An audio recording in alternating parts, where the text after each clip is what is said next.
There we go. All right, good people. So we need to talk 23 is back. And I have a guest on the show that, we've been trying to book this and get this thing set up the right way for a couple of months now. No And this, doubt.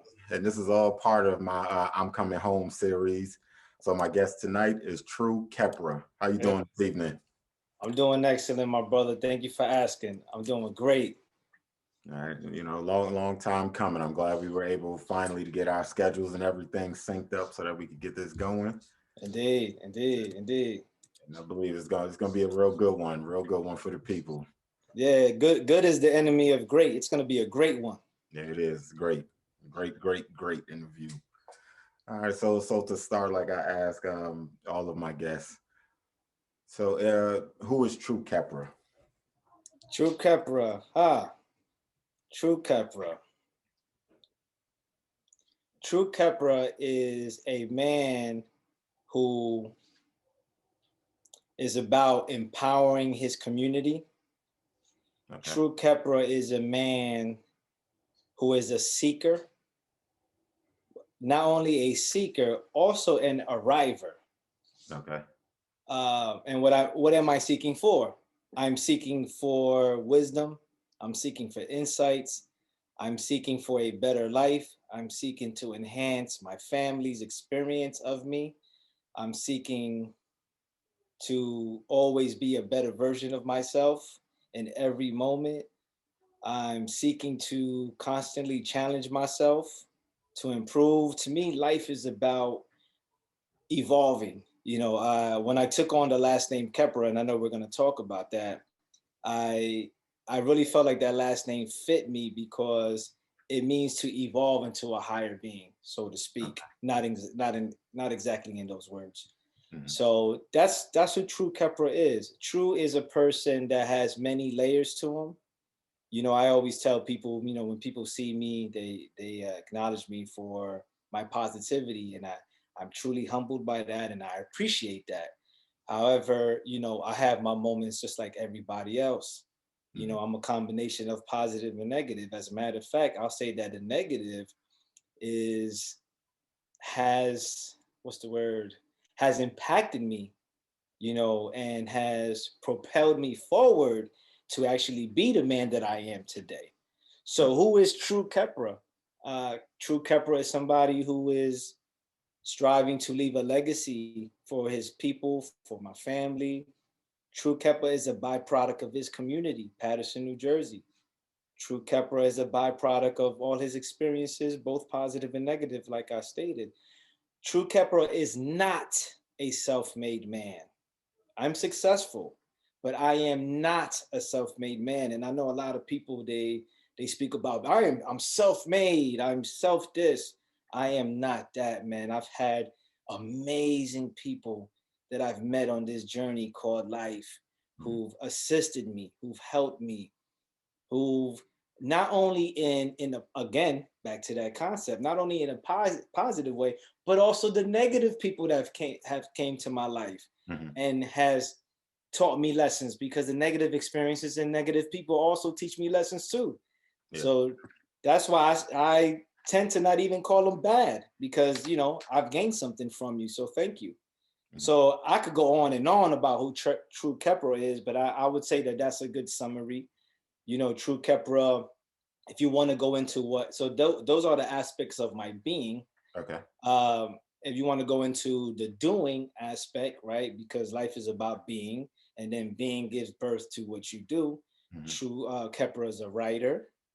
Um, True Kepra is a speaker, also a listener.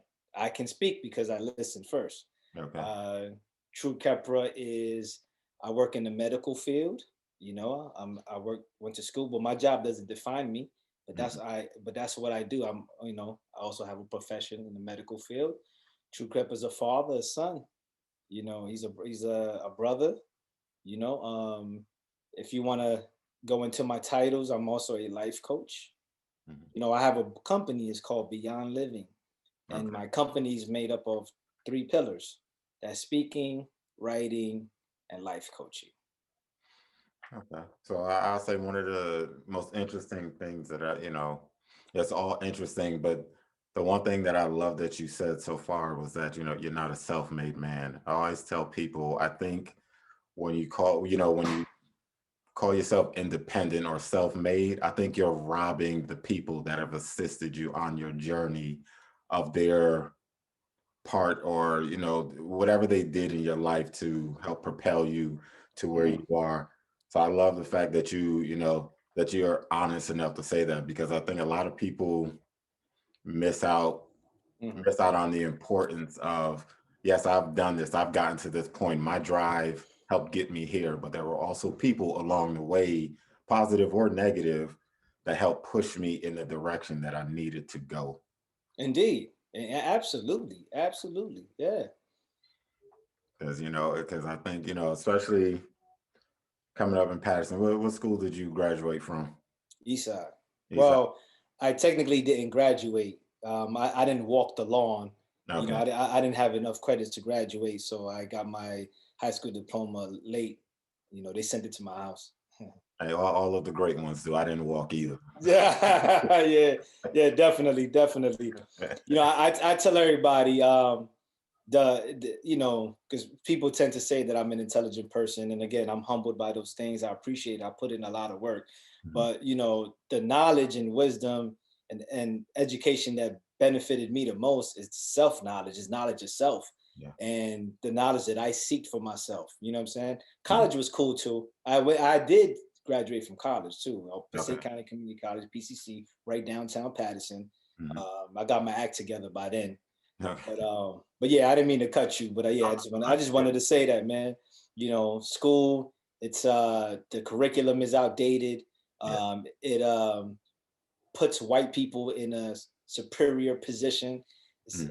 a whole bunch of lies, Yeah. and even the stuff that they don't say is a lie because you're not saying it. You understand Yeah. what I'm saying?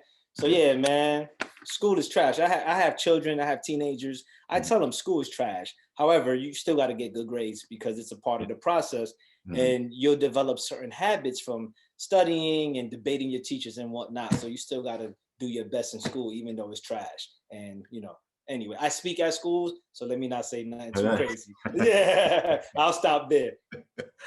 I was So, about to say something crazy about oh yeah, schools. yeah. No, we don't want to, Yeah, mess that opportunity. Yeah, yeah, opportunities up. yeah. So with you saying that, and I'm not going to dig too far into it, but do you ever find yourself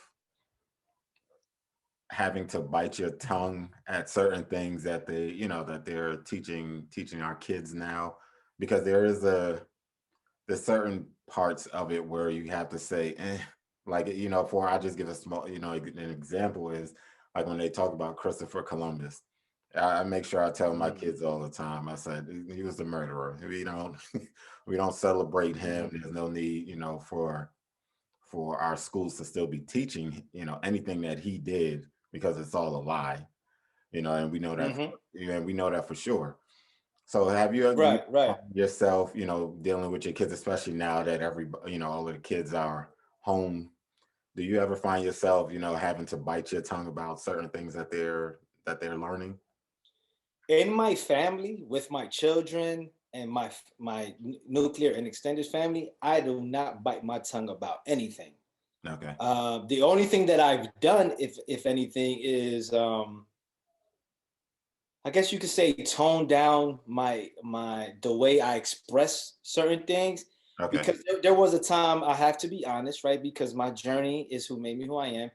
I would just be disrespectful just to be disrespectful. There's truth in it, Hmm. right? So you're not going to be able to debate me on it, but I would just go out my way to say things a certain way to be disrespectful, or to make a statement and whatnot. Now those things I strive not to do anymore, but not with my family. I do not bite my tongue. However, ever since I see, another thing you asked who True Khepra is also was considered an activist, right? Yeah. um, community activist. Now, when I was solely in community activism role, you know, um, then I wasn't biting my tongue at schools. I've spoken in jails. Hmm. Um, However, ever since I've taken on becoming a professional speaker, Okay. I bite my tongue? I don't know if I would say I would bite my tongue. However, there's just certain I may pull back a little bit, but definitely something as blatant as Christopher Columbus, Yeah, something like that. Like, come on, yeah, how can you discover something that's already discovered? exactly. You're clearly talking about from the white man's world, the white man's perspective. Hmm. You understand what I'm saying, and not a global one, not a collective, and not a truthful one. Okay. So yeah, certain things, I still have to be me. Yeah. At the end of the day, I can be uh what Have a, diplomatic. keep I that can I can authenticity. yeah, I can strive to be diplomatic, but I have to be authentically me, Hmm. because I don't benefit anyone, especially my I would like to say my target audience is everyone, Yeah. right? But especially my community, Hmm. I'm their voice. I'm the voice for the voiceless. Hmm. You understand? So certain things, I just got to keep it real and deal with the consequences. We dealing with a universe based on consequences. For every action, there's a what Yeah. reaction. Reaction. Yeah. You understand what I'm saying? And I know that sometimes what I say may not be the popular thing, Hmm. but not every popular thing is what I would consider the thing that's right and exact. Very true. Very true. So if we can go back a little bit. Absolutely. So We go anywhere you want, King. so young True Khepra. How Mm. was how was and who was young True Khepra, or how different were you before you became True Khepra? Ah, man. I would say the core of who I am um, was always there, Hmm. and I'm telling you that based on feedback that I receive from people. When I see people who know me from back in the day, who know me now, a lot of them say the same thing. We're not surprised. We're not surprised who you are, because even when True was selling drugs, selling crack, selling weed, even when True was stealing cars, there were certain aspects of me that you can still you can still experience. You know what I mean, to this day. Even back then, see, I became a nation. I became a member. Excuse me. I became a nation. I became a member of the Nation of Gods and Earths. Hmm. At the ripe age of 16. Okay. I started receiving knowledge at 15, and so even back then, I was talking about black consciousness, so to speak, and Okay. black empowerment, and I was talking about wisdom and I was studious in a way, not with school, Hmm. what I mean, but definitely with the lessons that that we study and certain self like my own research and study my own books. Okay. I was watching documentaries back then as a teenager, watching documentaries and DVD lectures. There was no YouTube back then. You understand what I'm saying? So that obviously, as a mature man now, family, and realizing that that lifestyle would only have me either dead or in prison. Hmm. I changed around, and I was also living like a what's the word, like I was contradictory. Okay. You know what I mean? I was like, for example, I wasn't eating pork, Hmm. but I was drinking heavy every night. Yeah. Yeah, you understand what I'm saying? So, but again, I believe all those things are a part of the journey. All those things had to happen because there was one of our great African warrior scholars, Nana Kunti. He Mhm. said that revolution is not an event; it's a process, Yeah. and revolution is a transformation, a change, right? Hmm. So it's the same thing with our own self revolution. It's not an event; it's a process. So even those contradictory actions, what I mean, and everything that I was doing that maybe some things didn't make sense, like for example, disrespecting my mother, Hmm. and all selling crack. I'm over here teaching 5% lessons, but then I'm selling crack. Yeah. Yes, I'm saying? So, but all those things are interwoven and just all part of the process and all part of the dilemma Mhm. of the black experience in America. For somebody who's striving, somebody who comes from a certain environment and is striving to be a better person. no lack of resources and poor. So yeah. So do you think at the age of 16, if you wouldn't have, experienced or gone through what you've gone through, do you, and a lot, and we understand that, everything is a process for us to get to and to be who we are today.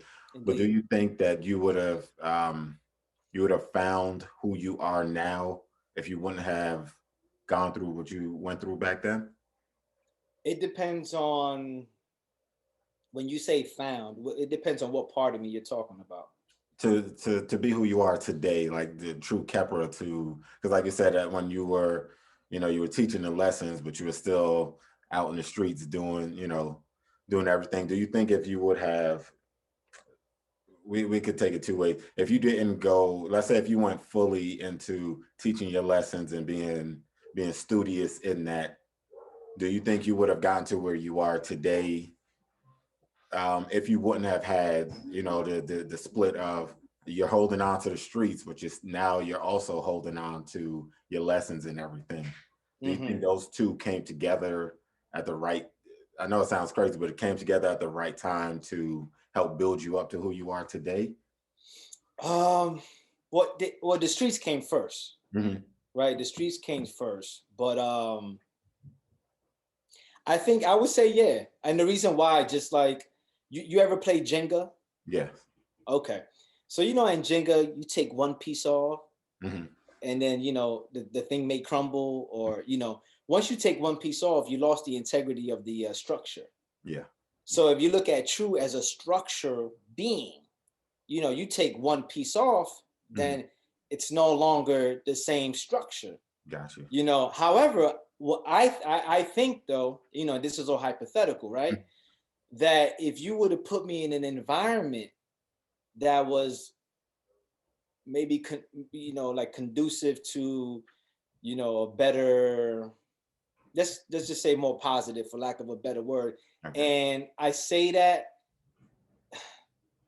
this is lack of a better word, only because, don't get it twisted, in the streets, even while we in the streets doing what we doing, there's positivity. Yeah. We're not, and we weren't animals wilding. There's positivity, there's love, there's family. We're just doing what we need to do to survive, and then some of us get addicted to that behavior. And Hmm. even though we're not, we're above surviving, now we're addicted to the money and the power, and what's so happy, right? Yeah. What have you. But I think that if I was to be in another environment, let's say, that was conducive to learning and better resources and whatnot, I think that you would still probably get, who I am. I remember, I don't know where I heard it from, but I remember hearing that the person who cooks cocaine, right? He's a chef in the kitchen, right? He cooks Mhm. the best cocaine. You put him I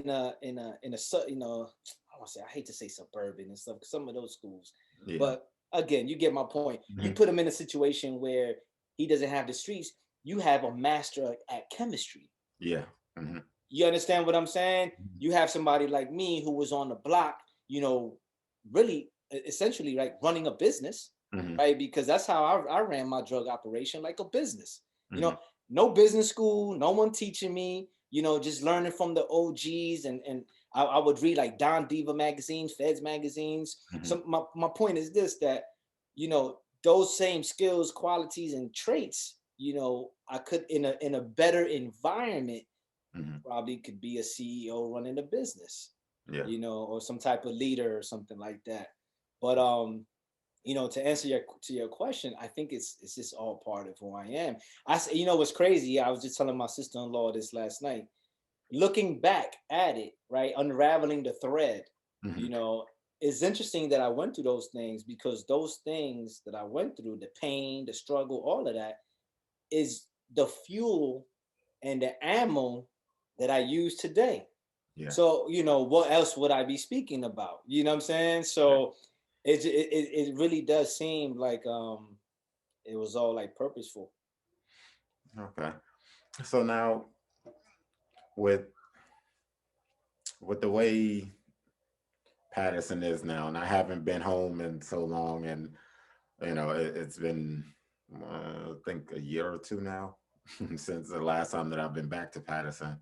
Hmm. So in in your estimation, being that you go out and you speak at schools and things like that, what do you see as the biggest difference between when we were coming up and now? A huge difference that I see is the lack of respect for elders. Mhm.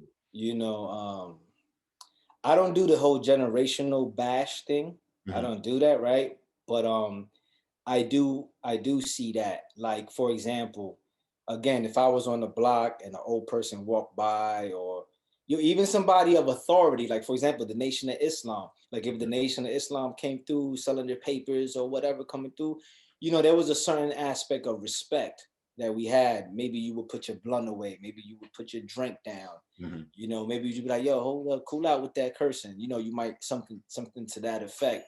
There was a response to the presence of an elder. You know, I think that now this generation and mind you, they are a byproduct of us. You Yeah. know what I'm saying? So it's all connected. So I don't separate, I don't generation bash, but I noticed that they don't really have that. Like even in our time, let's say, um, when an OG would come home from prison or something like that, there was a certain respect there, Mhm. or he always had a spot on the block, so to speak. Now, man, these young boys don't care, man, how old you are, how many years you spent in prison, or what your name is. They don't care about none of that. They put a hot one in you quick.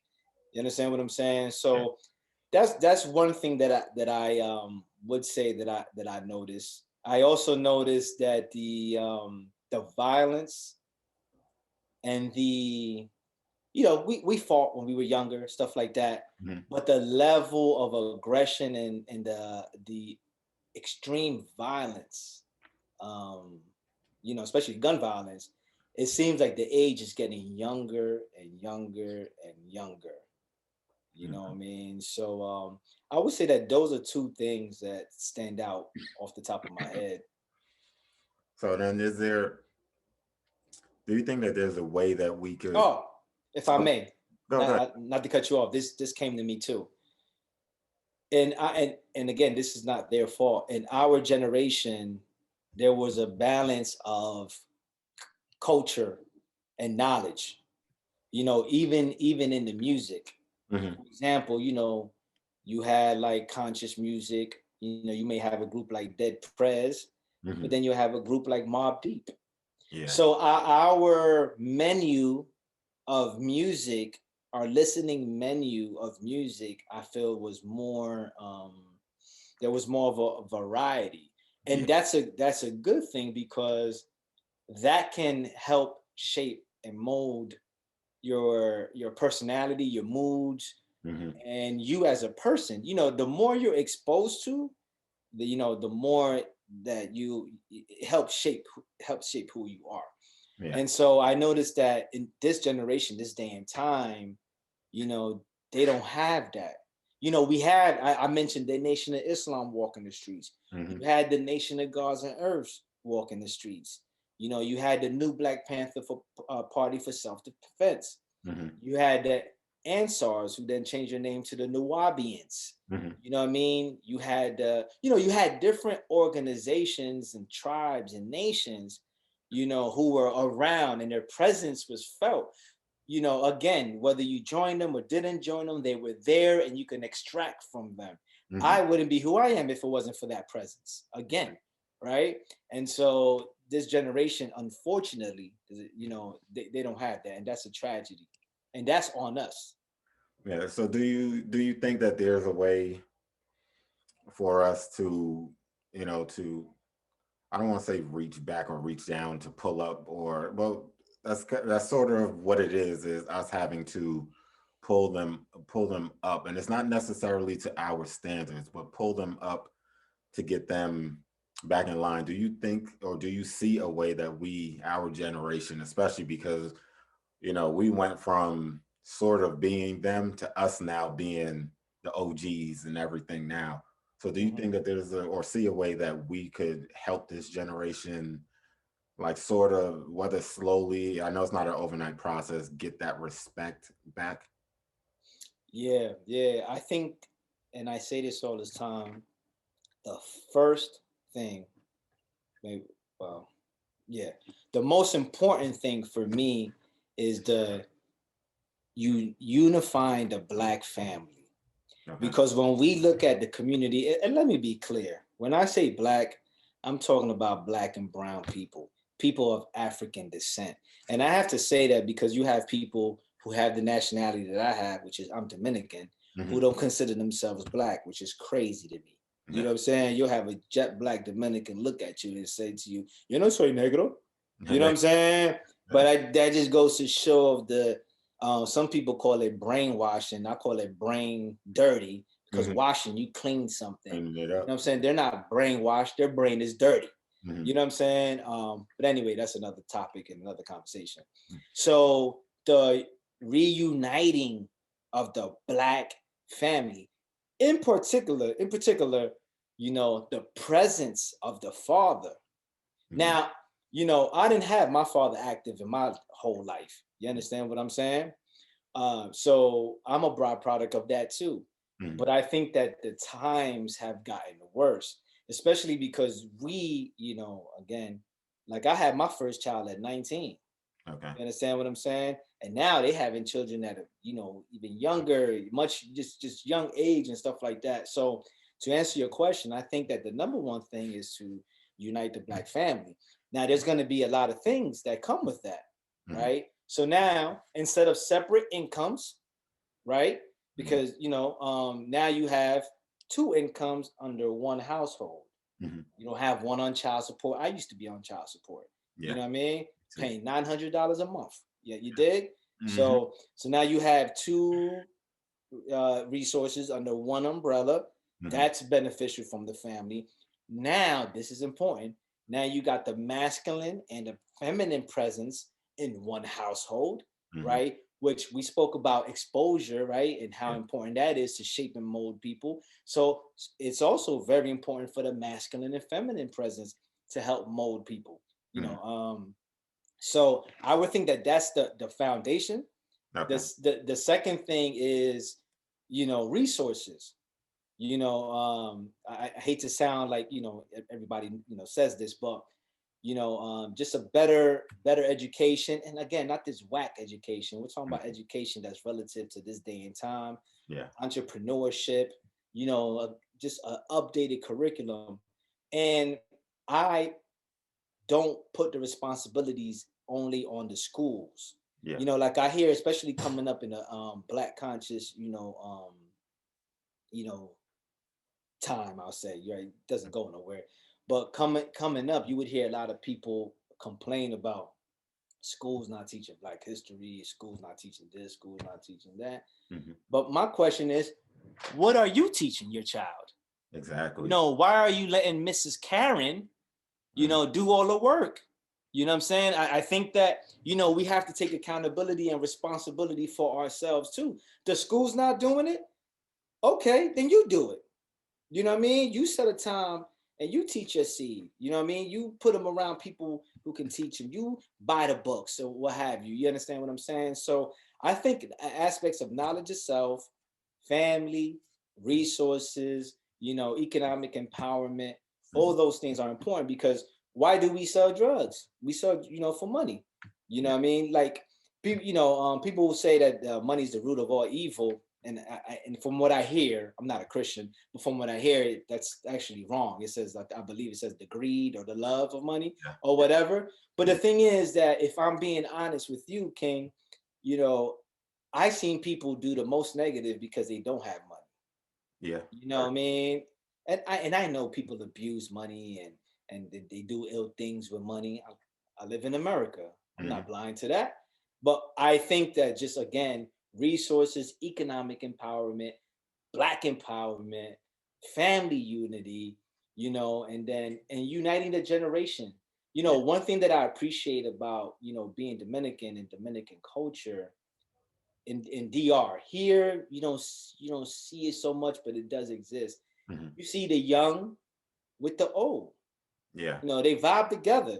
Mm. It'll be a party, and you see young and old, not just young, not just old. You see them both together, and that's important. That's like the Montessori, which is a school, Mhm. Montessori concept. What Yeah. they do, they mix the ages up. Not too crazy, but they Mhm. mix the ages up, because what happens is the older are doing what? Modeling for the younger. Younger. Yeah. The younger are doing what? They're learning from the older. And Mhm. then there's a sense of confidence and a sense of sharing and involved, and also the lesson of the duty, because as the older person, we do have a duty and responsibility to assist the younger ones. This is our way. And Mm. what I mean by our way, if you study African tradition or indigenous tradition, it's all in our proverbs, and Mm. it's all in the culture.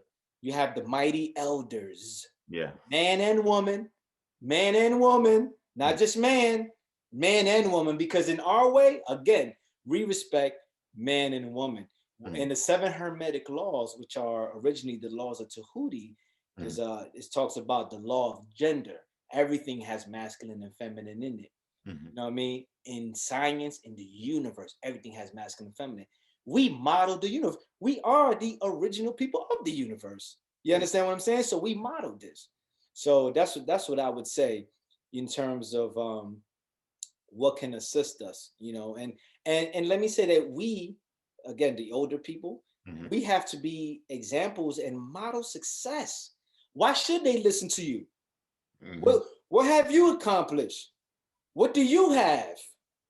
You know what I mean? So we should also model success. Like, let this let your knowledge Mhm. or respect that you're talking about, let me see what that looks like walking and talking. You know what I'm saying? And sometimes it's material items, Yeah. because we got to understand psychology, Mm. Yeah. right? People like shiny things. Mhm. You understand? So you come through. So yeah. I mean, we could go in deeper, but I think that is the fundamental. I would say that those are the fundamental core things. But I think and I agree with everything that you just said, but I think the hardest part about doing that is getting the community to sort of be on one page. Meaning, like, for I know growing up, and I grew up on 32nd, a couple blocks away from Alabama Projects and Hmm. from East Side Park and stuff. Hmm. And I think the biggest thing was, at least on our block, like, everybody knew everybody. Like you said, it's that respect thing. And somebody, your neighbor, you got that one nosy neighbor that's gonna tell your mother, you doing this, you doing that, Hmm. whatever the case may be. But now you can't do that. You try to say something or correct somebody's child now. Now the mother wants to fight you, the uncle, the father, somebody wants to fight you. How do I'm baffled, because I would love to, like what you're talking about. I would love to do that, but there's also that piece of, like, okay, if I step in to correct this young man, is he going to take it the right way? And it's not approaching him in any aggressive manner, but how do we get the us, our people our age, and a lot of like you said, parents that now are younger. So how do we get them to get on board, to take hold of what we're trying to do in order to correct this generation? Not to sound corny, and I don't want to sound like a hippie or anything like that, Mhm. but you'd be surprised how far love will get you. I used to run a youth program called Liberation School, and I have children, obviously, and I'm not a perfect father, my brother. But one thing that I hope, and none of them are here, I would have literally put them on the spot next to them, is I strive to put love in the forefront of everything. Mhm. And I think that just coming with love, and the thing is, we have to remember many of these youth, right, from all ages, a lot of them don't even know what love is, because they're growing up in broken homes. You Yeah. know what I mean? Father doing X amount of years, you know, mother, juggling two jobs or whatever. Maybe grandma's taking care of them, Mhm. whatever. And I know that sounds stereotypical, but we're talking about like the worst case scenario, right? Yeah. Um, love, I think, is the key. Just coming with love and respecting them. Hmm. You know what I mean? Respecting them in even in their ignorance. Hmm. You know what I mean? Respecting them. So I would say to you, just coming with love and positivity. Again, not in a corny way. Hmm. You know what I'm saying? But really a genuine way. And that's the approach I come from. Not soft by no means. Hmm. You know what I mean? Unless I have to be, right? But I would like to think that I come with love, first and foremost. And people can feel that, Yeah. because love isn't, it's energy. Love is a verb. Hmm. You know what I mean? So with a verb is action. So, I think that to answer your question, whether you're dealing with a crazy uncle that wants to fight you, or this crazy 14-year-old that's packing a 9 millimeter in his tight jeans, you understand what I'm saying? Yeah. I believe that the answer is love. You And know, I think, like you said, one of the most important things you said, and I think a lot of people miss this part, is when you said,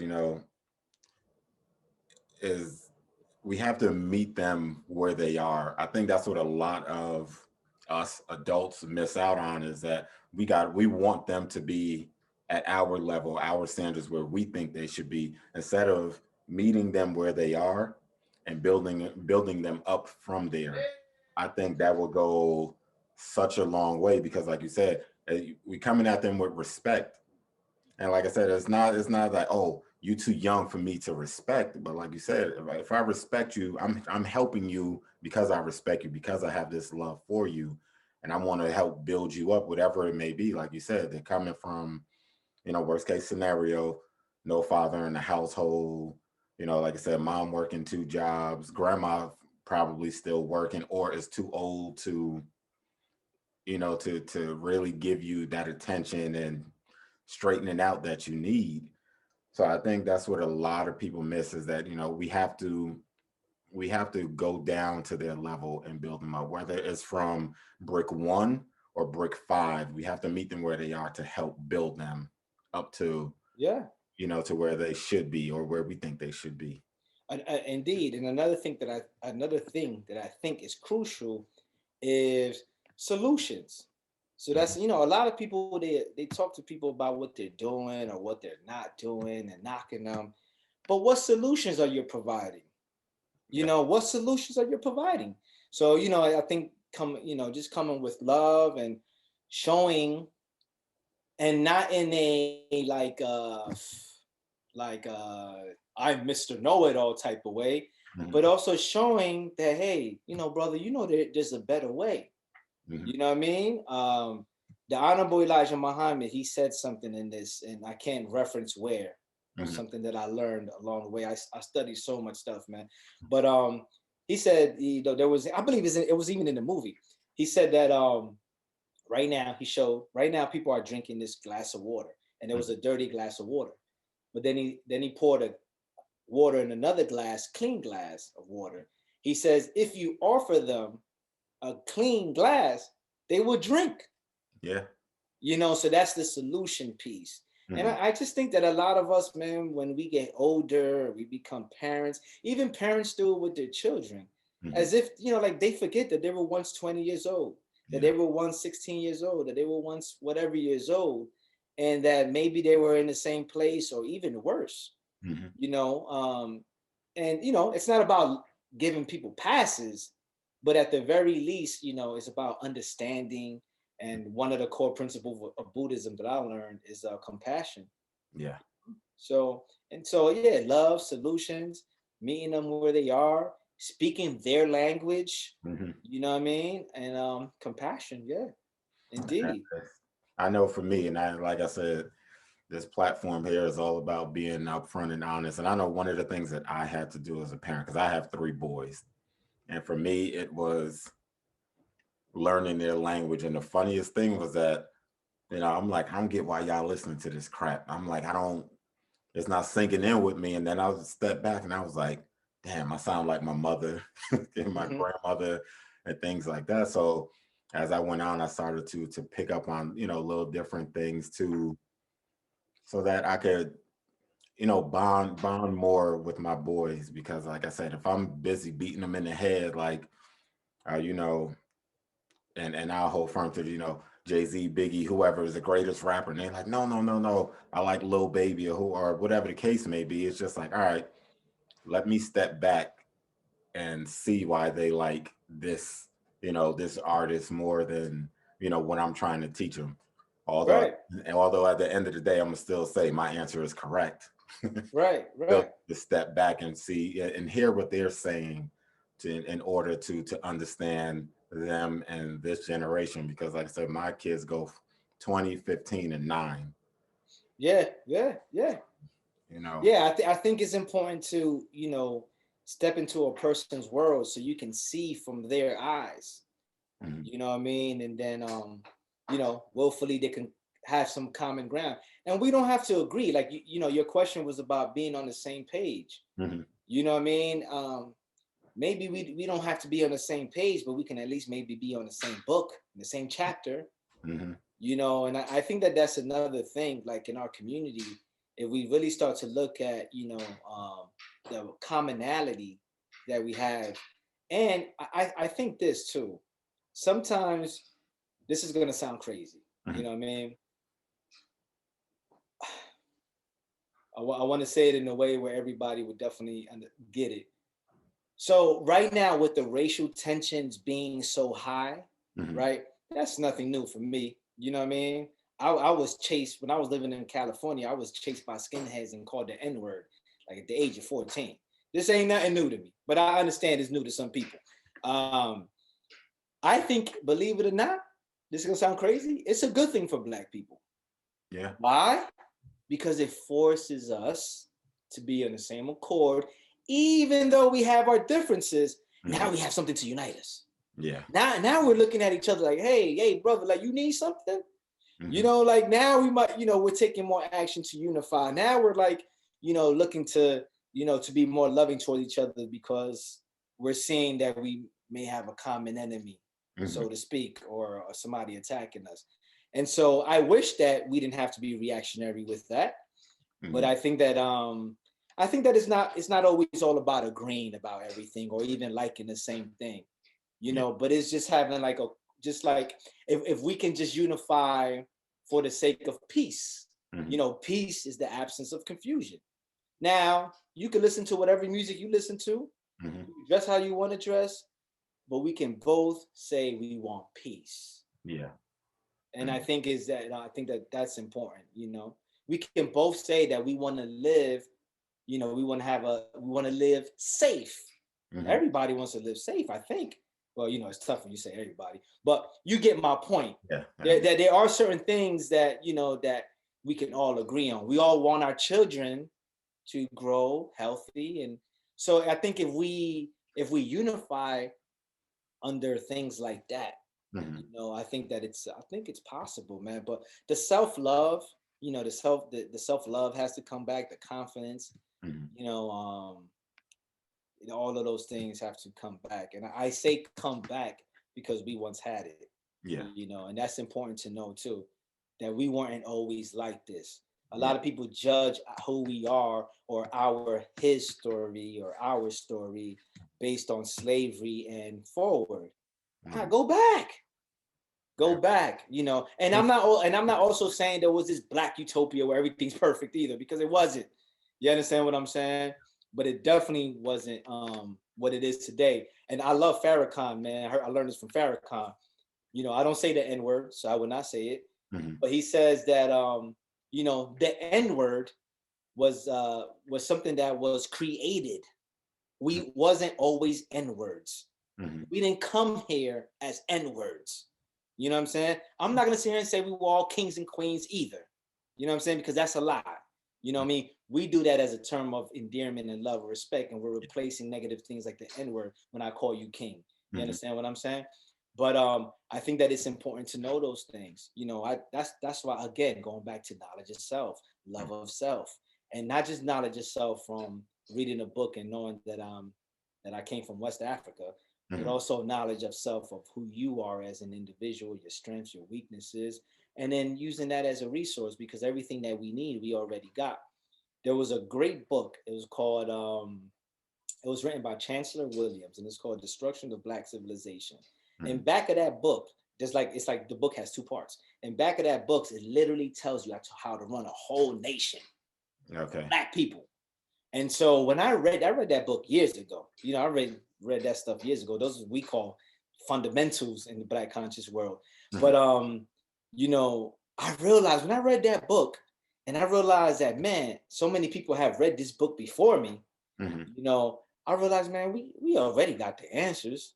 We, you know, I mean, I think it's we can tell by the cars and the way we dress, and the money people throwing in the strip clubs and all of that stuff. We got the money. Mhm. We got it. It's not about how much you make. It's about what you're doing with how much you make.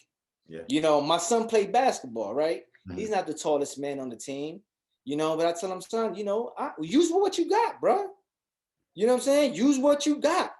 You know what I mean? Mhm. So, you know, I'm also a martial artist. You know, us men, we come in different various sizes, women too, right? So, you know, use what you got. You know, you small, speed. You short, you know, get the Right. legs. You Mhm. tall, use your reach. And us as a community, and a community is made up of families, you Mhm. know, we have everything we need, brother. And if we could just see that and unify under love and peace and progress, you know what I mean? And it's easy, but it just takes work. It just takes work, you know. And I believe that it starts at home, brother. You know what Yeah. I'm saying? I believe that it starts at home. Yeah, yeah. Most definitely does.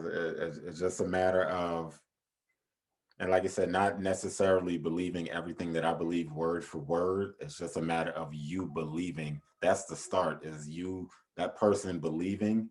And then it's like, all right, once you believe, we can build from there. Everything else will fall into place. I just have to get you, or you have to get you to believe that. Because all I could do is, put the information out there, put the information in front of you, and then it's your job to go over it and do what you're going to do with it, whether you're going to take it in or you're just going to reject it completely. But it has to start with believing in, like you said, believing in self. Yeah, indeed. Yeah, yeah, definitely, definitely. So you, because you mentioned it, with with today's climate, with everything that's happened during this pandemic, and you Mhm. being an activist and everything, what was what was the hardest time for you recently? And I'll give you an example of what I'm asking.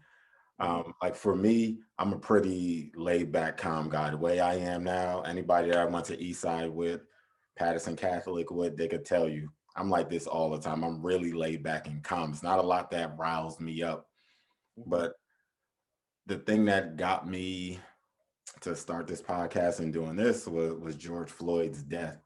And the Mhm. reason it got me to that point was that, I felt myself feeling some type of way. And like I said, I'm a man about mine. I don't care. I've divulged this on here before. Like I actually cried because I'm sitting there and I got angry and I'm like, how can I keep lying to my sons, telling them that I can protect them when I don't know if I can, once they walk out the house, because they still, they got to go to school. Like I said, I got a 20-year-old, he has a job. I have a 15-year-old, he'll probably be getting a job sometime soon and things like that. And it's and that's the thing for me. Like I felt myself having anxiety. I'm sitting down and I'm talking to my wife, and my wife was like, just take a step back, just take a deep breath. And it was and for whatever reason I couldn't get myself to kind of relax. And it's because, and I told my wife, I said, I don't feel like I could protect you, and I don't feel like I could protect my boys. I said, because if it come down to it, I give my life for my wife and my boys. I really would. And I said it hurts, and that, like I said, I don't know if I could keep you all safe.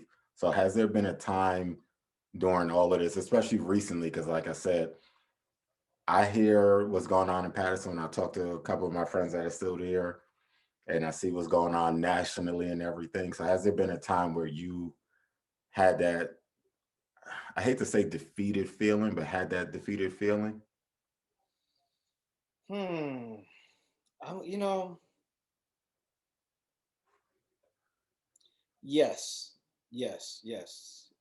And the time was when the pandemic started, and people were buying things up, Hmm. and like my queen and I, we don't watch TV, we ain't on the news and stuff like that. Like we took this as a joke, Hmm. and I noticed how I was ill prepared, Okay. and as a man, as head of household, I felt like I failed my family for that. And I'll tell you why, though. It's not just because of the pandemic, Hmm. it's because I knew about these days since I was in my early 20s, King. Hmm. I know these days will come. I've read books about survival. I've taken survival courses while I was in Virginia, sleeping on tents, learning how to start a fire in the rain. I've Hmm. learned, that, we need to stock up on certain things and certain items. And I realized that I knew all those things. I was reading the books, Behold the Pale Horse, and all these other books that spoke about these days to come. Hmm. But besides having a few extra gallons of water in my garage, I didn't really take it serious. Okay. Um, so at that time, I felt defeated. With the George Floyd, sad thing, but it's nothing new, man. I hate to say it, but I think I'm numb to it. Hmm. You gotta realize one of my peoples, what I'm saying, my man Keon, Keon Myers, his little brother Lawrence Myers, you might have Yeah. known about this, was Yeah. shot by the police while his hands were up. The pig shot him in the back of the head. Yeah. And I say Right. pig because when they act like that, that's what they are. They're foul, and pigs are foul. Hmm. You know what I mean? That's why that's one of the first things you stop eating when you get knowledge yourself. Hmm. You know what I mean? But so, to answer your question, I would say that that's the time that I felt defeated, and I just realized how I felt like I failed my family Okay. because, like, if things would have got real, like we did end up getting some things where Yeah. we were straight for at least I think don't quote me, but I want to say like a month. Like we Hmm. had enough supplies for a month, but I was late. I Yeah. was late, bro. And I was like, yo, this can never happen again. Hmm. You know what I'm saying? So yeah. I would say for me, the racism and all of that, it's nothing new to me, bro. I spoke when the brother oh man, 50 shots. I can't give the names. Sean Bell. Sean Bell. I spoke at that rally in Queens. Okay. You know what I mean? Yeah, the racist stuff. I'm sorry to say, it doesn't shock me anymore. I probably get surprised when I hear that a cop did a good thing. You know what I mean? No, and no disrespect. You know what I mean? But I just got to be real with you. Hmm. When I hear, so yeah. And then I tell people, I said it's not so much because I'm like you. I thought that I was numb to it, and I guess because I have this exterior, and I don't know, I don't know. This is the Jersey, the Paterson in me, or whatever the case is. We tough. Yeah, I We are don't show tough. I don't show much emotion. It's just like, all right, I got this. Like, it took years, and this is sort of going off of what we're talking about. But, for years, been dealing with my wife for about 15, 16 years. That was And my wife was beautiful. like, you know what? She was like, I never seen you cry or anything. And I was just like, I don't cry. I mean, that's just me. So when it got to that point with the George Floyd thing, it was just like, I thought that I was numb to it, but then, like I said, once my mind started going, and it's just like, how do I protect my boys? How do I keep them safe? And and I could tell them, you could just, be like me. But us growing up in Patterson, it was totally different than from the standpoint of, at least in Patterson, I know I could walk from my side of Patterson, I could walk to a Fifth Ave party, and I know I'm not gonna have any issues walking to Fifth Ave, Right. walking, walking to CCP, walking to the towers, all that stuff. Yeah, it's going you Right. gonna have little things here and there, but for the most part, I could walk all over the place. Now, if I was tell if I want my son to walk to, so my son's 15, I don't think I've ever let him walk to the store just because I don't trust the people outside of it. And it's not for me, it's not only the cops, it's our our lost people that want to harm us for, Right. for whatever reason. And that's the thing that, where I was just like, I said I didn't know what to do. I was lost. But like I said, once I sat down, started doing the podcast and everything, it was refreshing to, like I said, talk to people like you and talk to a couple of, Sharif, talked to T, talked to a couple, Big Black, a couple of my people from Paterson, got them on here and we just chopped it up. And it was just, it made me feel better. It was refreshing to hear that I wasn't the only one that felt like this, and then to bounce ideas off of each other and stuff. So then my next question for you would be, what do you do to sort of, I guess, recharge your battery? Because I know with you doing everything that you do, I know at some point it has to wear you down. You want to give your all, but you got to take care of you first. So what are some things that you do to keep yourself up and recharged? Indeed, I'm answering that question. I just want to comment on something. Hmm. I want to salute you and acknowledge your humanity. The fact that you cried, that's a great thing, brother, because we are supposed to be, we should all be crying. We should all be in pain. We should all be upset. We should all be mad, when that happens to one of us, brother. And so I really want to salute you for taking action, starting the podcast. And then another thing which Black men need to start doing more of, you're talking to other Black men, not solely us, but you're Hmm. talking to other Black men. Us as Black men, we have a tendency, including myself, Hmm. to hold everything in, to hold all of our pain, to hold all of our anger Hmm. because of ego. We don't want to tell nobody because Yeah. we don't want to look vulnerable. We don't want to look soft. You understand what I'm saying? So I really want to acknowledge you for doing that, brother. And there's nothing weak about that. There's nothing weak about crying. And we really need to stop that again, right? We don't want our boys to be, whining, Hmm. so we want to teach them to be strong, but not at the expense of their humanity. Yeah. And I think that that's what happens to brothers like us who come from Paterson and Hmm. who were raised a certain way, raised in the streets, or even if you wasn't a street dude, but you had to survive your environment, you had to be tough.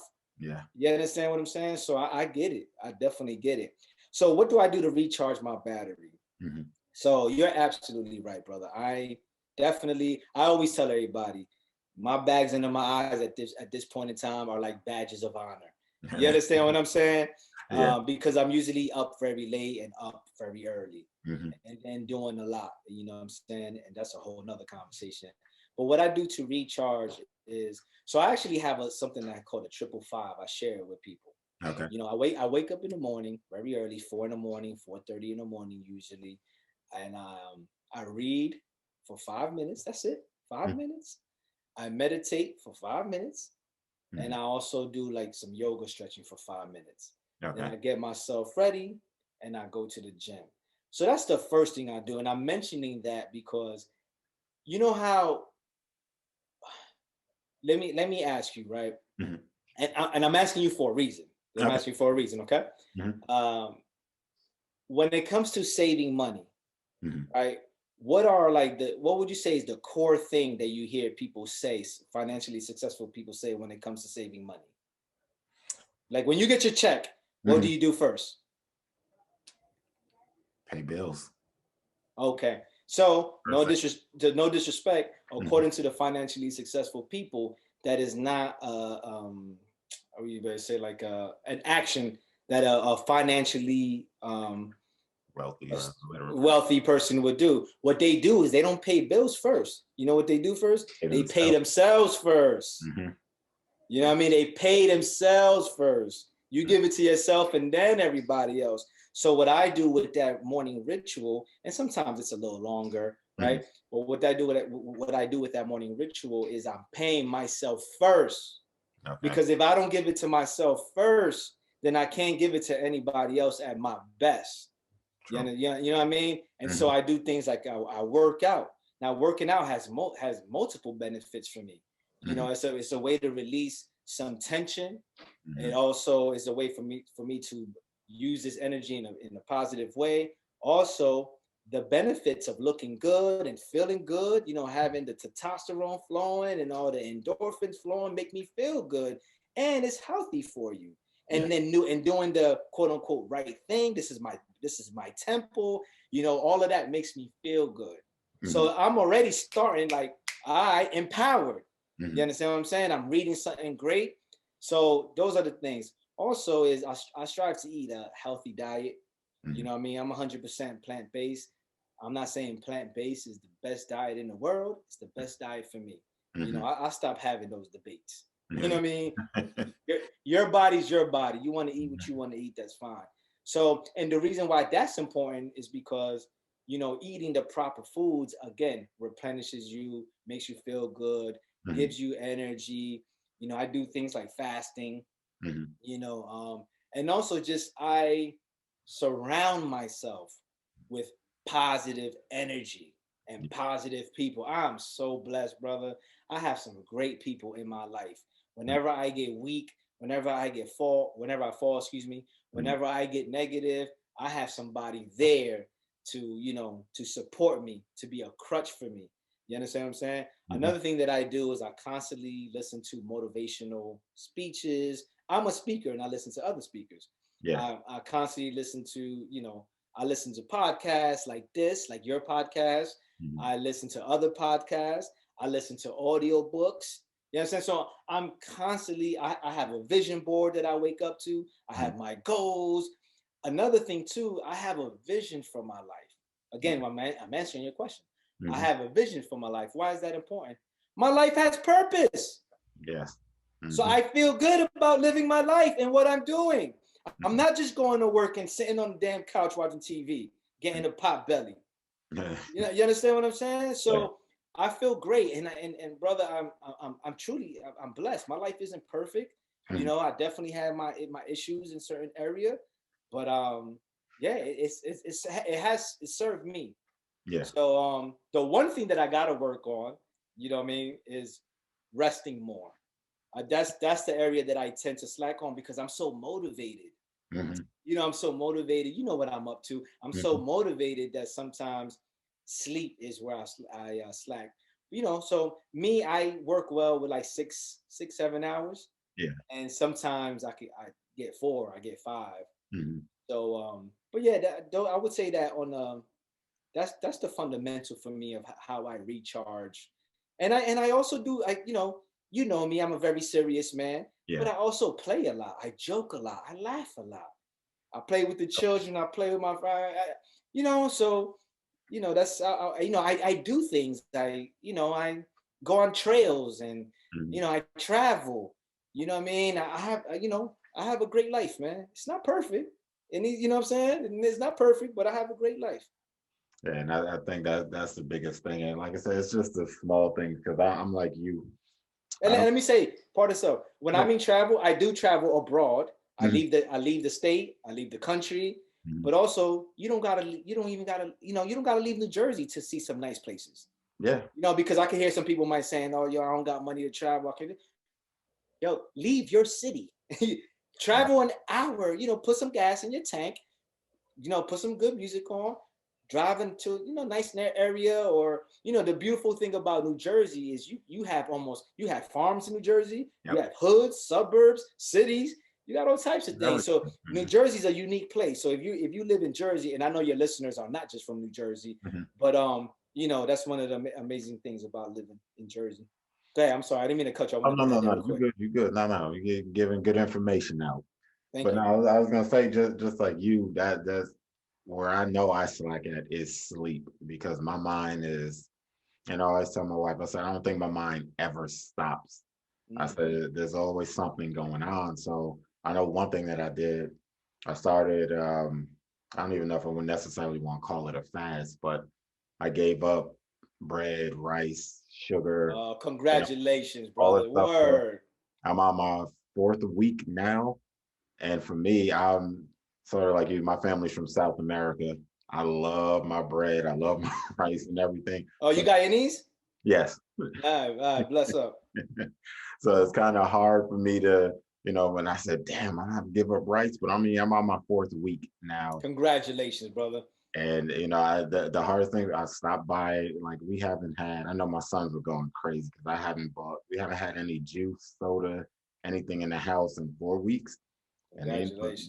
they're like, why we gotta suffer with y'all? Hey, it's all about putting the water in your body. I've been drinking so much water and I feel so much better.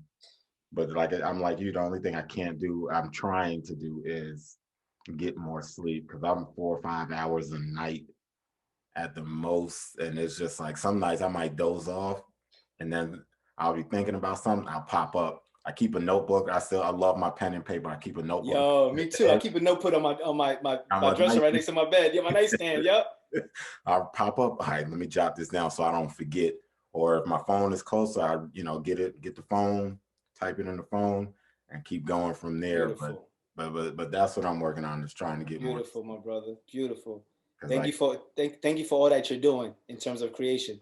I, I'm I, I'm trying. I'm gonna tap on this, and then I want to get to what you're working on now. Uh-huh. I want to say something to you real quick, and No, no, no. if this motivates you in any way, for you and your family, what I mean, because I know y'all been 15 weeks without soda. I've been 15 years without soda. So just to let you know, it's very possible, very doable. You still look healthy. You still Mhm. have fun. You'll Yeah, be all right. You know what I'm saying? yeah. You'll be all right.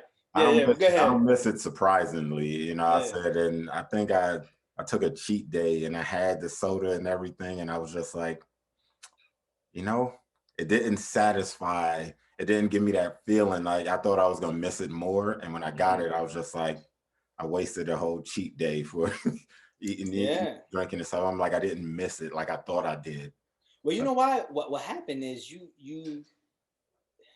I don't like this term purified because mhm, either you're pure or you're not. yeah, You can't re-purify something. It's no longer pure. yeah, You can cleanse it and whatnot. You feel me? But you yeah. see how we gotta pay attention to words because that's how they fool us. That's the You know what I'm power. saying? Yeah, yeah. So, but what happened is you reset your body. Hmm. I mean, that's why fasting is a beautiful thing. My wife has a sweet tooth, right? My wife she's doing intermittent fasting. Okay. She'll tell you, yo, she has, I'm talking about like hiding sweets, like that type of sweet tooth, right? Okay. And ever since she's been doing intermittent fasting on point discipline, no, the, um, no desire, no craving or nothing like that. She's resetting her taste buds. She's resetting, so that's what happened with you when you had that soda. You're like, man, it ain't really hitting like I wanted to. Yeah. Because in a way, you reset your body. Hmm. So now it's like your body's like going back to how it's supposed to be. And I say that in quotations because I don't know how it's supposed to be for you. Yeah. Yeah, but go ahead, brother. Yeah. So now I was gonna, but last thing on the food and all that stuff. Now what I found out was that I love agave more than I thought I would. That's what I, Hey, see? that's what I used Yeah. to eat in everything. I came home with these two big bottles of agave, and my wife was like, "Do we really need all of that?" And I'm like, "I'm not using sugar, Beautiful. but the agave in the smoothies when I make some, my cream of wheat or something, dumps a little agave in there. I don't like honey. My wife does, but I'm just like, but the agave is a great replacement for all of you that are listening that's trying to give up sugar. Get you some agave. It works There great. you go. There you go. And I think and see what you just offered. You Hmm. offered. Remember we were talking about the dirty glass of water and the clean water. Yeah. You offered a solution, Hmm. and that's what we need to do to the brothers in the streets. We Yeah. all like listen. All right, you could let go of the sugar. Try this agave. This is just a metaphor. Hmm. You know what I mean? You don't have to sell drugs. You know what? I have a company. Come with me. Or, did you know so and so's hiring, whatever. And but then, man, there's also traps too, right? Because Yeah. like I have a criminal record. So Hmm. there's obstacles with that they have to face also. And Yeah. that's something that we need to tackle too, because the way that's designed is also to keep us down too. Again, another conversation. Yeah. But to the point, that's important to offer solutions by way of a substitute, or rather, better said, an alternative. Hmm. Like before I got into fitness and working out, I was heavy into drinking, heavy into smoking, and all of that. So what I did is replace the behavior with another positive behavior. I mean, excuse me, not with another, with a positive one, a more Yeah. positive one. You Mhm. know, and the way our brain, our neurological system and our brain works, that's the way to be successful when you want to break certain habits, is to replace it with another one. You Mhm. know what I mean? So yeah, that's great, man. That's great. That's a universal principle. So I'm like you. So I'll put this out there, and then and this will lead into what I'm asking you. So like you said, it's giving them an alternative. So what I did for right before the pandemic hit was I was starting my production company. Like I do stage plays and stuff. Nice. And what I did was I reached out to a couple of the kids, kids that are around my son's age that go to our church. And I was like, I didn't give them an offer. I told them, I said, you're gonna be part of this. Mm-hmm. This is what we're gonna do. And they were looking at me like stage plays. And it's like, nah, it doesn't seem kind of soft. But once they saw what I did, because I write my own plays, I Mm-hmm. direct, I do, work backstage, I show them all of that stuff. And they were like, Mm-hmm. we didn't know that this much went into it. So from there, that's where I was like, okay, this is how I can give back to the younger brothers, is reaching out to them. Like, come in here, let me show you how this works. If you want to make, start teaching them another way to make money, is like, let me show you how it works backstage. And I say, even this can apply to the rap game, Mm-hmm. singing, whatever you want to do. Mm-hmm. And I was telling them, and I spoke in my son's school, and I told him, I said, you make more money backstage than you do out on the stage. So Mm-hmm. when I showed them, I said, this is how you work backstage. This is what you do here. You got runners, you got this, and that. And then and once everything sort of gets back to normal, I plan on going full steam ahead with that, just to, like I said, help a kid out here or there. Like I said, we want to save them all, but reality is we can't, or we Mm-hmm. want. I'm not gonna say we can't. We won't be able to save all of them. So Mm-hmm. I say all that to ask you, what are you working on now? Um, in your, what I don't want to say extra time, like you're not doing anything, but what are you working on now? Yeah, no, that was a great question, and thank you for asking that. And that's dope too, that you're working on some screenplays and all of that. Let's talk about that one day, because I'm an actor also. You Okay, know what I mean? And yeah, we'll write something together. most definitely. But what I'm working on now is, so what's in the oven right now, so to speak, is, so I wrote a book. I wrote a book, and the written portion is done, and then I recorded the audio version of the book. Hmm. And so I'm in the process of like doing some editing, just doing some minor editing of it, of the vocals. You Okay. know what I mean? So that's one thing that I'm doing. I also have three more books in my mind. Like, as Okay. soon as this is done, you know what I mean? We're gonna push it. We're gonna push it the right way. But I'm Mhm. gonna be behind the scenes already writing another one, Okay. because I got like three more in my head. Um, so I also have some merch coming out. And Okay. so the merch is going to be an extension of my brand. And so the brand is all about empowerment and Hmm. positivity. So everything that you're going to see on my merch is going to have positive messages, Okay. because, art and culture is how you dress, right? Culture is your how you dress, how you speak, and all of that. And where we from, we wear it a certain way, especially being from Jersey and all of that. So what I want to do is, take take that and spin it in a positive way. Okay. And but with our names, Hmm. like you talk about people like Michael Kors and all of that. And listen, let them do, they get in their bag how they need to get their bag. But True Khepra, you know Hmm. what I mean? You gonna wear a shirt that says True Khepra. What has Michael Kors done for you? What has Michael Kors done for your community?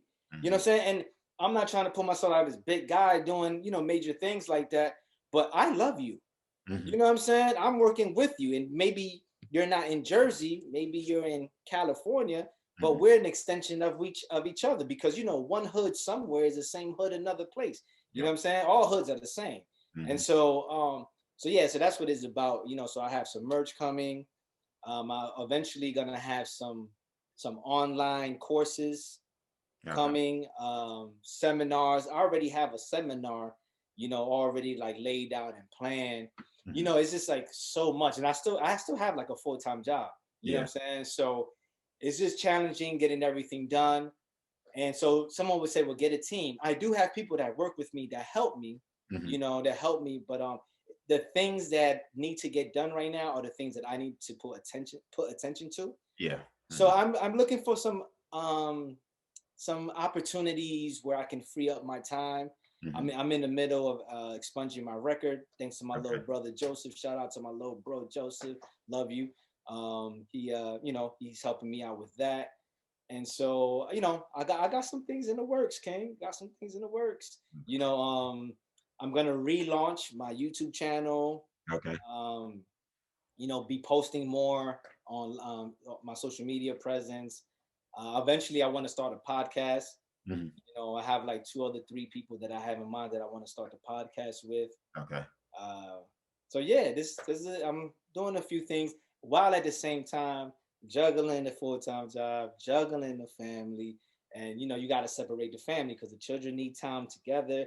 Each Wow. individual child, the queen needs time, of course. Yeah. So just striving to make all things happen, and of course invest in me, and make time for me, like we talk, Yeah. like use the recharge, the reset. Hmm.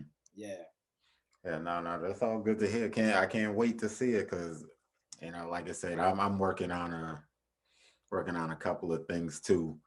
And like I yeah. said, and for everybody that hears this, the way that I think I told you the way that I found you was, you were at some rally or some march somewhere, and I saw it, and somebody, I don't know who, I don't remember who it was, but they said, yeah, he's from Paterson, because I saw it, and you had a bullhorn in your hand, and you were talking, and I was just like, I need him on my show.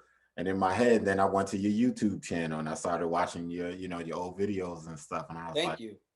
I was like, you know what? I want to work with him. I got to get him on the show and everything. So I don't know if I ever told you that, but that's how I came upon you. Was I was scrolling through. It might have been Splash. Splash might have put you out there or something. I really don't remember how I saw it, but I saw it, and I said, you know what? I want people to see that Paterson has more to offer, Say because that. everything that you hear about Paterson, like, I just saw it last week, and shout out to my man Barry, he put this out. He showed that there was Lord Jamar, and he was talking to Just Blaze, and they Hmm. said something about Paterson. I was like, ooh, Paterson is rough. They're kind of just beating Paterson up, like, God damn, are we that bad? And then he was like, Paterson might be worse than Newark. It's just like, oh Hmm. shit. I gotta let them know Paterson has more to offer. That's peace. And Yeah. that's what this series is. My I'm Coming Home series is that, for anybody from Paterson that's actually following and supporting me, thank you and I appreciate you. But that's what that whole series is about. Anything that you've seen with me talking to people from Paterson is all positive. It's nothing negative. And I'm not knocking anybody that, and I hate to say this, but I want them to take this with a grain of salt. I made sure that I didn't reach out to the rappers and stuff like that, because I really no rappers, one athlete, but my man Fred, he had his story was great. I had to have him on because his story was, so I think would help a lot of people now. But I just wanted to show them that Patterson has more than, and I say it all the time, more than Tim Thomas, more than Victor Cruz. We have more. Patterson has so much to offer, and I want people to see that and realize it. And it's not always, us shooting and killing each other, stabbing each other in the back. We have so much more. Thank you. Thank you for doing that for us, man, for the city of Paterson and the residents of Paterson and the people who come from Paterson. I really appreciate you doing that and shedding that light. And just so you know that you and I are on the same page, Mhm. wherever I speak, whenever I'm on anything, what I'm saying? I definitely always mention that I'm from Paterson. I'm from Yeah. 10th Avenue, 23rd. You hear me? I say that all the time. You Mhm. know what I mean? Like sometimes I wear a hat that says Paterson. And Mhm. I think that it's important. I'm gonna tell you. I'll share a story with you and your listeners. This is definitely an important story that I've shared before. When I was in college, there was a woman that was from out the country. I won't say her name. So in college I was killing it. High school I barely made it out. Barely Mhm. made it out of high school. But in college I was killing it because I was ready. I had a purpose. I was inspired, and I had a chip on my shoulder. Okay. I had something to prove. So I graduated top 10 of my class, honors. I was, nominated Who's Who twice. Was in the school newspaper with some other, scholarly students and what have you. And there was a woman who came to me one day, and she was damn near crying, like tears. And she was like, True, I'm so sorry, True. And I was like, yo, what happened? Like, what's good? You Mhm. know, and and she was like, I have to be honest with you. If I saw you out in the street and I had my purse, I would hold my purse tighter. Mhm. And here you go, so bright and so smart, giving me accolades, which I appreciate. Um, but it goes back to your point. That's why it is important, bro. Like you're doing what you're doing. You're coming home series and interviewing people from Paterson. Mhm. Because you might save somebody's life.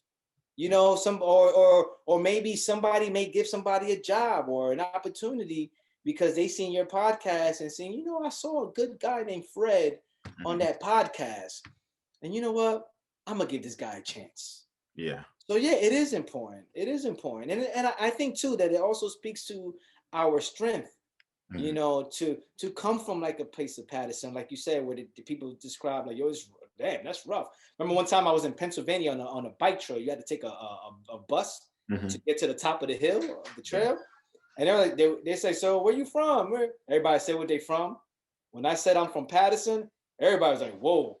The bus driver was even like, they said the same thing. Whoa, it's rough over there. You know what I'm saying? Yeah. So yeah, so it is important that we shed a light, to the people like you and I, and even like me. Yes, I lived that life. Mhm. I'm a byproduct of that lifestyle. Yes, indeed. But it doesn't mean that we can't get up out of it. And again, the strength. You Mhm. know, we starting life, man, rough. Yeah. While other people got some advantages. You know what I'm saying? And hey, whatever, man. You know what I'm saying? To me, that gives us more pride, man. That's right. Where we come from, Patterson, bro. You know where we come from. You know what we've been through, and I'm still here in front of you. You know what I mean? Shouts out to Patterson, man. All day. And that's Word up, all day, every day. I tell people, I say, yes, I'm from Paterson. I say, yes, I grew up in a single parent household. I That's didn't, right. I didn't meet my father. I've never met my father in person. My father Look died. at that. My Look at father that. died Look at you, two. an amazing father of four, and you never met your father, bro. Salute you, bro. Yeah, salute to you. But I always tell people, I said, the crazy thing is I said, I never met my father.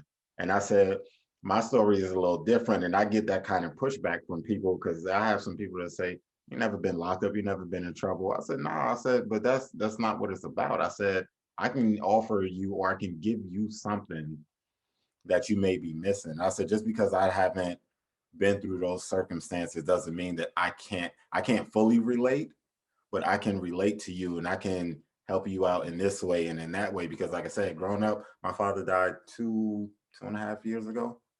And that's the first time I met him. I had never met Wow. him. He passed and I got a call from my aunt saying, hey, your father passed. And it sounds kind of cold the way I did it, but I didn't mean it in a disrespectful way. But it was just like, damn, well, let me know when the funeral is and I'll come to the funeral. And then, I get the call. It was just like, nah, he left everything for you. And it was just like, for real? And I had never met him. So the first time I met him, like I said, and I guess everything worked out in the universe the way it was supposed to work out, I guess. The first time I met him is when they gave me his ashes when I had him cremated. Mm, So, what I wow. mean? That's why I say coming from Patterson, it's just we all have different journeys and things, but like I said, we all have our stories match up somewhere. And Oh yeah. Yeah. What? Mm-hmm. go ahead, go ahead.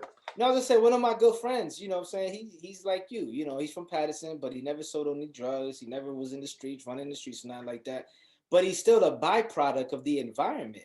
Hmm. It's still gonna shape and mold you, there's just certain it's just a certain essence of where we're from. You know what I'm saying? That even if you weren't involved in those activities, you're gonna still be impacted. Yeah, You're still gonna have certain, a certain way about you, who you are. Definitely. Definitely. And that goes to any hood. yeah. So I mean that's all I want to, that's all I want people to see and understand is that what I mean. I'm gonna do all I can to help out my city. I'm not gonna turn my back. I've been gone That's right. Madison for 18 years now. And as you know, I always tell them I would love to come back to speak at, schools or somewhere once everything gets back to normal, whatever our new normal is gonna be. I would love to come back and talk to the kids and know, like I said earlier, know my story is not, I've been locked up and all this other stuff, but I have a story and I have a something to share with, with That's right. people in Paterson. So anybody that sees or hears this, so if you ever need a speaker, hey, I'm available. I've spoken at homeless shelters, all sorts of things. So, but in Yeah, rapid, go ahead. Oh, go I ahead. was Go gonna ahead. say I'm gonna hold you to that, I'm all because one of the things that I also want to do, which I already started, is I want to create a company of speakers, okay. where everybody has their own unique. Like I got brothers that's, OG blood gang members. You know Hmm. what I'm saying? It's sometimes I bring them with me to speak. You know what I mean? Because maybe they'll be more fit for that audience, or Okay. or just to share the stage with them. And so I want to create a team of Okay. speakers, where everybody because that's the other thing. Like in this world of speaking, Hmm. like it seems to be like something that people do on their own, and Yeah. I get it, but I want to do something different. I Hmm. want to create a league of speakers, Yeah. unique speakers. Well, maybe I may not be fit for the job. I think so. I might send you instead. Yeah. And so but we'll talk about that one day. So I just want to say I'm gonna hold you to that, because one of the things that I want to do is also start a speaking company, and Uh, I will put you on that list. most definitely, most definitely. So before we close, is there give the people some positive energy, some words, words of encouragement or something, before we shut this down. But before we get to that, I want to thank you for coming on. Like I said, before we started talking a couple months ago and everything, you didn't know me. I didn't really know you. It was just like I said, saw you and I wanted to have you on the show and everything. And although it seemed like it took a long time, this was the perfect time for it to happen because, like I said, when I initially started this after the George Floyd incident, I had no real direction. It was just getting on here, shooting a breeze with people. And now that I'm in my second season, it's more formatted and everything. So although I wanted to have you on sooner, everything lined itself up and it worked out the way it was supposed to work out. So I do thank you and appreciate you for coming on and taking a chance and taking this ride with me and from not knowing me from a can of paint. So I do thank you for your time. Yeah, yeah, brother. The pleasure and honor is all mine. Seriously, like I'm honored that you would even invite me and want to hear what I have to say and hear my story, and to consider me as someone that contribute to your platform and your audience, and what you're up to. Like I'm truly humbled, and I thank you for using me as a servant to your purpose. I'm truly grateful. Yeah. So in terms of some words of encouragement, there's an African proverb. It's one of my favorite, which says, "Smooth seas doesn't make good mariners." Right. So what I want, or what I would like to convey, you know, is that I know that as a people, the seas haven't been smooth for us, but I want us to take that as fuel and extract from it lessons of perseverance, because our experience is a resource also. So I just want to say that we have what it takes, and no matter what's going on in your life right now, if you can just look at the positive, not false optimism, that Yeah. is not what I'm talking about. But if you can just look at the positive and extract that and ask yourself, what is this situation right now teaching me? Or what is it calling from me? Or what does it need from me? Does it require me to be more patient? Does it require me to exhibit courage? Does it require me to be more organized? Does it require me to be more creative? Maybe you have a criminal record like me, right? Like me, and people are closing all the doors on you. Then maybe this is calling for you to be more creative, or to be your own boss and not a worker for somebody else. Show them that you could be somebody with a criminal record and be successful. Show them you could be somebody like the brother Janelle, who didn't have a father, who never met his father, but he's a successful father of four and married to his wife. So I just want to say to remember that smooth seas don't make good mariners. I know we wanted the silver spoon. I did too. I wish I was raised in the suburbs with a rich family, white picket fence, mommy and daddy in the best schools and all of that. That may not be your situation right now, but that's okay. All the reason to make the victory sweeter when you make it there. And if you did, maybe you were raised in a suburb, maybe you were raised with both your parents and all of that. That's great. Whatever your challenge is for you in life. Maybe it's finding what your purpose is. Maybe it's broadening your horizon, your audience, whatever it is. Just know that you have what it takes to succeed, and just look at the positive. I appreciate that. So, my people of Paterson and everyone else that hears this, just know that I got a lot more in store for you all. And, you Salute. know, my brother True will be back on most Yeah. definitely. Yeah. Yo, when the book is done, I got you. I'll come back on. We'll talk about the book. All right. We'll all go through all the book, the highlights, chapters, everything. Most definitely. So again, I want to thank you for your time, My and pleasure. I'll be in touch soon. And like I said, we gonna build on some things. No doubt. Yo, salute. One love all the time. You heard? Peace and power. All right. Thank you again. My pleasure. Peace.